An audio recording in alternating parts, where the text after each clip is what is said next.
court of the great Mughal Emperor Akbar, there once came a scholar. He came and told Akbar that, Your Majesty, I've heard that you have handpicked your courtiers, your ministers. I have a challenge for your court, for your ministers. So Akbar looked at him and asked, What is it? He said, I am a man who knows many languages. In fact, I can speak all the languages that are spoken in India. And I want your esteemed ministers to identify which is my mother tongue. Now, all the courtiers, all the ministers, they had a go at the scholar, and no matter which language they asked a question in, the scholar replied back. He answered in that language. So if the Gujarati asked him a question, the scholar replied in Gujarati. If the Punjabi asked a question, he replied in perfect Punjabi tongue. If the Marwari asked a question, the scholar replied in Marwari, and so on and so forth. All the languages that were spoken in King Akbar's court, all the ministers and all the people who were with him, they tried every language, but the scholar would reply back in a perfect tongue. Now that was the biggest challenge. The scholar looked at everybody and said, well, you see, I am better than all your courtiers out here because I speak all the languages. It's a little challenge. You still don't know which is my mother tongue. It was Birbal who said, well, Your Majesty, I think we should spend a day with this great scholar because he's very rare.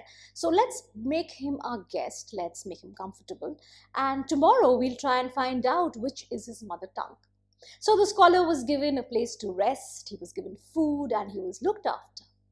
That night, while he was sleeping comfortably as a royal guest, Akbar came sneaking towards his window. And he opened it very quietly and splashed in a bucket full of icy cold water on the scholar. Now all drenched, alarmed in the middle of his sleep, the scholar woke up saying, Uri babare, oh mago, eta ki? He called out to his mother.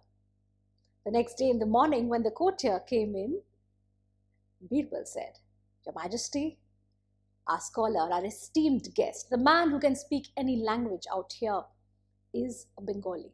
Because when he was in trouble, he went back to his mother tongue. Now, I want you to consider very closely what is your relationship with your mother tongue. Is it your comfort language? Is it the language that you go back to when you have to think? Is it the language that you connect with the most, or perhaps don't connect enough? As a storyteller, language is very important to us. In fact, we always interact with our listeners, trying to understand which is the language which is going to settle them, which they will understand very well, which is the language that they will respond in. And many times, whether it is with children or with adults, even in big corporate organizations, a little bit of Hindi makes it more comfortable for people to connect with a speaker. As your relationship with language and how you use it with your set of listeners says a lot about who you are, and it also says how you value your listeners' backstories. Language, your association with language and your comfort with it also goes back to your origin story. Now, origin or the root story is a story that begins from where you come from. It is the story that you were born with, that you inherited. It's the first story or your origin, the language that you consumed your stories. And I'm not talking about stories that you heard, but in fact, where you come from. If you have to talk about your mother, your father, your grandmother, your grandparents, your lineage, which is that one language, which is that cultural setting that you are naturally taken back to. And to explain that setting, do you need to use a certain language? That is your relationship with your mother tongue. As we celebrate International Mother Language Day every year, I'd like you to consider your own relationship with your mother language and how it has shaped you as an individual as you have grown up and navigated in this world. Think of all the times when you wanted to hear their familiar mother tongue in a foreign land, when you wanted to speak to somebody in your mother tongue. Think of the times when you felt out of place because everybody else was speaking a language which you don't speak. Think of the times when you've used your mother tongue to pass on a secret message. Think of the time when you wanted to hear your mother tongue so that you are comforted on a day when you are in turmoil. The mother tongue is a very integral part of our identities, and more so when we don't even acknowledge it.